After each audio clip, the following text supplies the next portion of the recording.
Hi, and welcome today to Celebrity Customer Experience Riffs with me, Jill Raff, episode number 35. This is where we share stories all from the perspective of EX to CX, from the inside out, from employee experience to customer experience, because I am truly obsessed with employee experience creating outstanding customer experience. And I believe that every customer deserves to be treated like a celebrity with the same pampering attention and treatment as a celebrity. And why not? Our dollar is worth the same as their dollar in the bank. I believe that your business, your restaurants can increase revenue while engaging customers and employees. And it begins from the inside, which is why my proprietary process is called the Inside Out Framework, EX to CX, because I guarantee you, without a doubt, outstanding employee experience will produce extraordinary customer experience.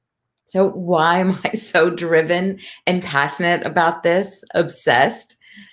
Because my parents and grandparents were early McDonald's owner-operators.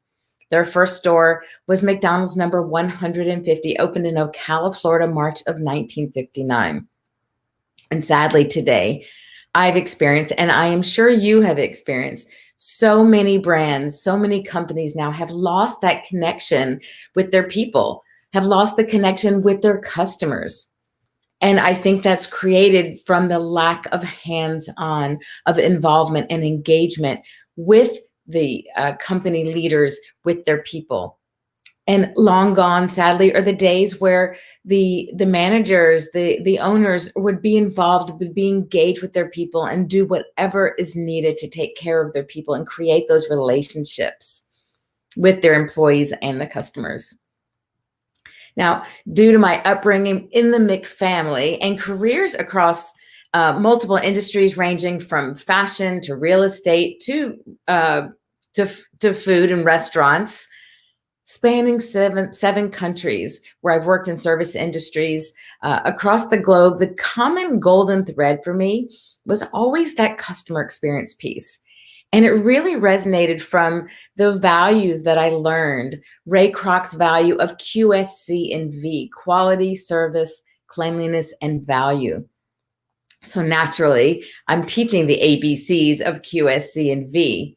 And with this core foundation and other work that I've done, I inherently understand what extraordinary CX, customer experience, means because it is truly in my DNA.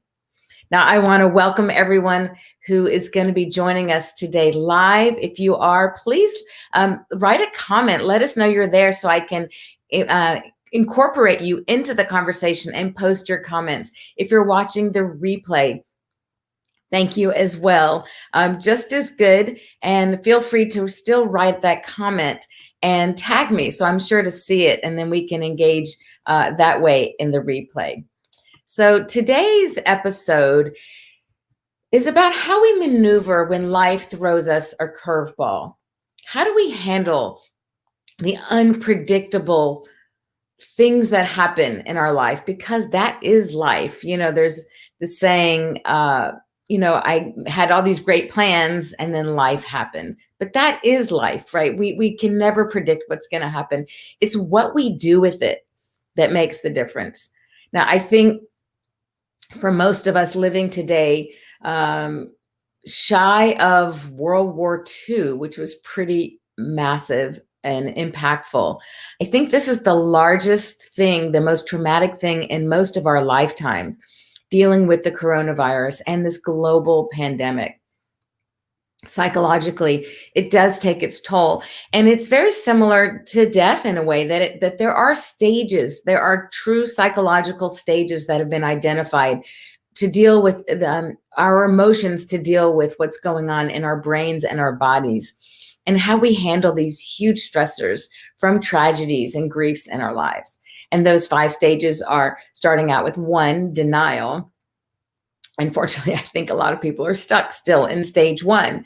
But beyond, after you are like, this can't be happening, after that comes the second one, which is anger, you're just really enraged and furious. How can this be happening? And I'm angry of what it's doing and changing my life. And why wouldn't you be? Like, that's a completely normal reaction and response. And it's the evolution of these stages. So 1 is denial, 2 is anger, 3 is bargaining, trying to figure out, well, if I do this, then maybe this won't happen. 4, depression. It affects our mental health without a doubt. And 5 is the acceptance. And it's when we get to this acceptance stage that we're able to kind of shake out of it, to really say, okay, this is happening. I can't control it. I'm going to accept it. And now what do we do to make the most of this? And it's those people who will get through this the best. Leadership, perfect example in all of this. What happens? What do the leaders do to get their people through this time? The one thing I can tell you that is probably the only thing that is reliable is to understand that most things in life are not reliable, that we are forever changing. And it's those people who are adaptable, who have that agility, because we do make plans and then life happens. So we could have never, ever planned for this global pandemic, ever. So it's what we do with it that makes the difference. So the ones who will get through the first stages the fastest and remain curious and willing to shift, to have that agility, that flexibility, and to shift. And I don't mean to make a total change or even a total pivot. This word pivot is used all the time now. It never really sat with me. It never resonated exactly. And, another coach is that I'm a speaker, Scott McCain, really says the same thing that I feel, which is why I think it didn't sit with me, is that a pivot, I've sailed in my younger years. And so when we pivot, we're really changing. We are taking a 90-degree turn and then we pivot back and forth, but we're completely changing.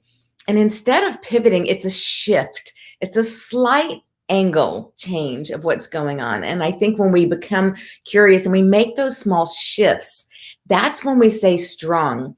And that's when we become healthier now in what's going on, not only just surviving, but thriving when on the other side of what's going on.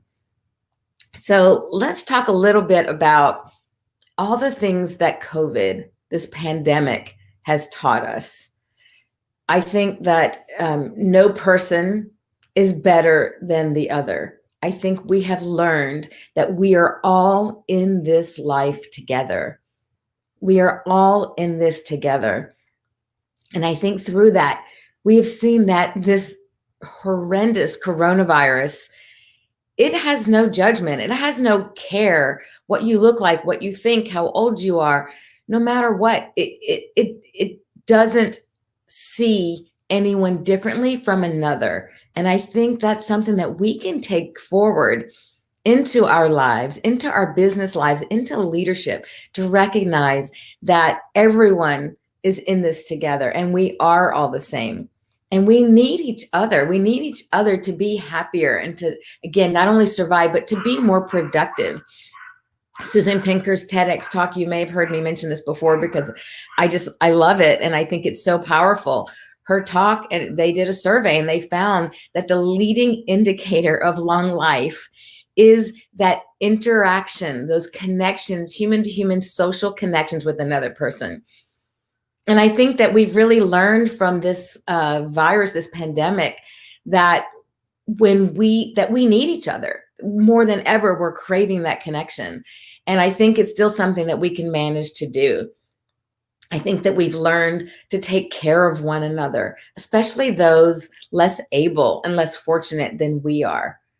When we are going through something really challenging and bad, we need to be there to support one another. And I see this coming out all over the world, and it just really warms my heart. And I do my best to try whenever I can to give, to support those who are having a harder time during this pandemic. And even though it might be rough for me, there are always people, and I think no matter how rough it is for what you're going through, you can always find people who have it worse. So I think, again, it's one of those things that's taught us to to level the playing field, that we really are, we're all the same and we all have the same needs and desires. So why not support each other? I think it's shown us that it's okay to be vulnerable. Again, in leadership, when you show vulnerability, you are showing that you're human, and that's a good thing. So whether it's in a personal relationship, and particularly in business, because for the most part on this platform, we talk about how this applies to our business life, we need to show that we're human. And so when you show your people that you're human and there's some vulnerability there, we've seen it through this pandemic. Now that everyone is home and is online virtually, and used to be right for the C-suite and executives and mid managers, that the employees, your crew, would always look and see you and think of you like off in some other corner office or something that was untouchable or unreachable. And they, even if you didn't say those things or project those things, there's often an image of a manager, an executive in that way. And so during COVID now, for them to see you sitting in your home office or in a closet with your family, suddenly a dog will come up, or maybe a child will come up and need you during the middle of a call. Suddenly you're like, oh my gosh, they're human. They're just like me. And I think the more we show people, I am just like you. We all bleed the same. We all need to eat and drink. We need a roof over our head. We all need love. We all need the same basics. Then we realize we can connect more. And I think that COVID has taught us this. I think that we've learned to take cross training and cross responsibilities within our job responsibilities, our job tasks that we're given. And that when we do this cross training, you're making a stronger business for when things start to get back to functioning more with the flow and more people there and staff. But in the meantime, it's given us this time to learn responsibilities of what someone else is doing, which both gives you the empathy and the compassion to recognize what they're going through. So next time when you're back in your task, you're going to be more understanding about what that other person is going through because you will have experienced it yourself. And of course, the business will function more better. The business will function better and more smoothly, is what I wanted to say, because everyone now has that understanding of what each other's doing, and they will work more cohesively as a team. There's not that hierarchy of attitude and of treatment of each other. There's that human connection that's been created. And of course, through that human connection, you're developing those relationships by truly interacting with each other. And there are ways that we can still create those human emotional touch points, even in a touch-free environment. I don't believe this. I hate the first time I heard the word social distance. I don't know who came up with that word. And I'll stop myself from saying what I was going to say, but it's a terrible expression, social distance. That's the last thing we want to do during this pandemic. We want to physically distance, but we want to socially connect. We need that connection more than ever. So don't socially distance, physically distance, wear your mask, stay safe, but reach out to people, connect with them, smile with your eyes. We actually communicate more, 93% more with our nonverbal communication than we do with our words. So imagine that even your tone through the mask, it comes through loud and clear. Your eyes, when you smile, I'm told all the time that I smile with my eyes. People can see my expressions, how I feel through my eyes. You don't need my mouth. And so really make those connections. This is a time that we need to use our communication, all tools of communication, including nonverbal, to really make that difference. And ultimately, I think that COVID has taught us that it is about our attitude, how we look at what comes our way. How do we take that ball and turn it around and look for other angles, other perspectives? It's the attitude that supersedes all else of what's happening. Life is unpredictable.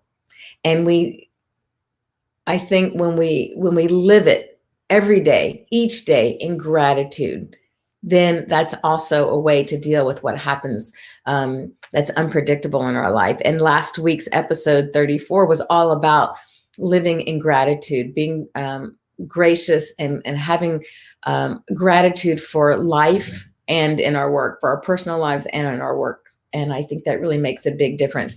And when you live carefully, really considering others and what's going on in your space, and then it allows you to be you. And that's really important. Secondly, tied to that is, not to sit and be quiet and accept what happens to you. Life is happening for you, not to you. So take action, stand up, and create the world you want to live in, regardless of what's happening in the world. This is a world that we can choose to create for ourselves, for our children, our grandchildren, based on the actions, based on the choices that we make. Again, these are just things that I think, again, that this pandemic has taught us, that we need to stand up and speak for what we believe in and how we can address what happens.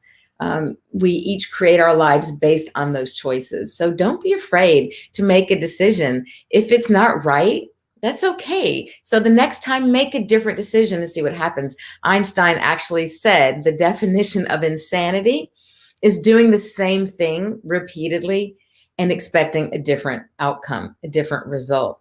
So go for it, make a change if it doesn't work out, and then try something new next time.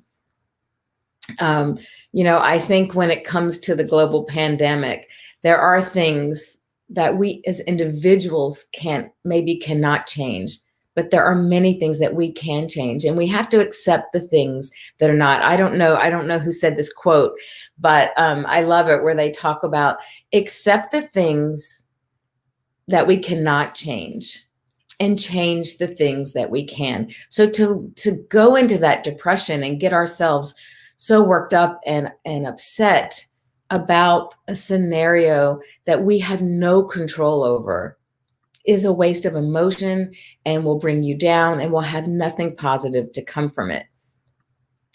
So let those kind of sit and then think about, what are all the things that I can change? And then with that, have the agility to think on your feet, to be flexible and shift, not completely change, not pivot directly, severely, but make that shift and find a way to create the scenario of success for you. This kind of attitude will be the differentiator of those people who ultimately not only are surviving, but will thrive during this time. So I urge you to be easy on yourself. Give yourself a break. Change what you can. And start with our attitudes, myself too. And I work on that on a daily basis. When sometimes I catch myself going there, I pull myself back and I think about my attitude and I think, can I change this? And if I can, then do something about it. Don't sit and bitch about something and then not do anything about it. Make a difference. Put it into action. Take responsibility for your life and those lives that you touch. And then find the positive in everything, even things that we can't change for now. Find the positive. There's something good that will come out of everything. I mean, really, when I think about looking at life through this lens of curiosity, to be a problem solver, that's actually how this live show came about. Because I was so upset when the shutdown happened and COVID in the hospitality and restaurant industries in particular, and all businesses were really hurting. And I thought, what can I do? There was this shutdown. I couldn't go out and be present in these stores and in these restaurants. I volunteered to drive food to the hospitals and the frontline workers.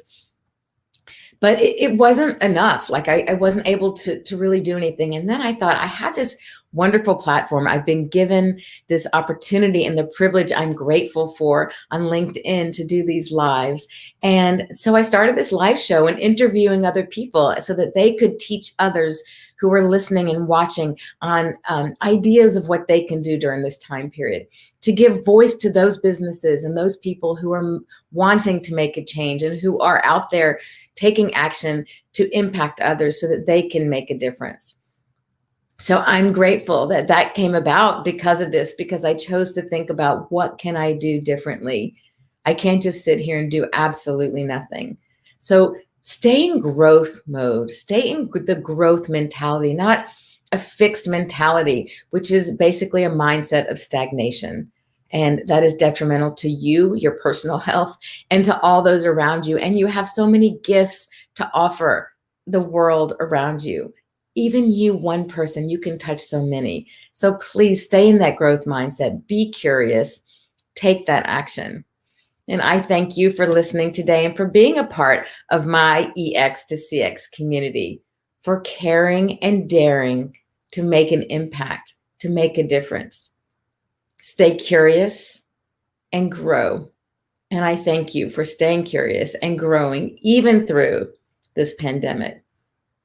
One of the things that I advise business owners all the time is to ask questions to your people and then really listen to their feedback.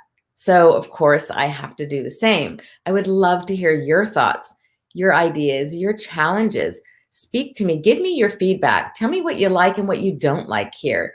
My purpose is to be able to be of service and to help.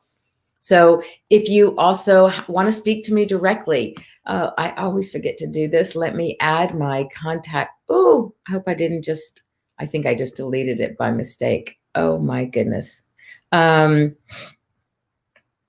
Okay, so let me do this. Yikes. So it's Jill@JillRaff.com. Jill@JillRaff.com. JILLR as in Ronald, A as in apple pie, and double F like French fry. So reach out to me directly and, let me know how this attitude of gratitude, this environment of mutual responsibility, appreciation of being a part of a team, being a part of something, of how we've learned from COVID and from anything that's happened unpredictably in our lives, something that's come up immediately. Share that with me. Let me know how you've dealt with it, what you've learned, how you've grown from it, or maybe how you haven't. Maybe you're stuck and you just want to brainstorm and figure out what are the next steps. I'm happy to help you with that. So please reach out to me directly, Jill@JillRaff.com, or reach me through my website, JillRaff.com. And I look forward to speaking with you next week. I'm really excited. I have a guest, Hollis Roberts. Fantastic employee experience specialist, expert as well, but from the HR side, really helping people find the right businesses, the companies who are in the same mindset and have the value system that you have. So you're interviewing them as much as they're interviewing you. And Hollis will go into her ideas about how to help you do this. I'm really excited. So join us next week for that. And in the meantime, stay safe, stay well. And thank you for joining Celebrity Customer Experience. And I look forward to talking with you next week. And be sure to comment below. Thanks.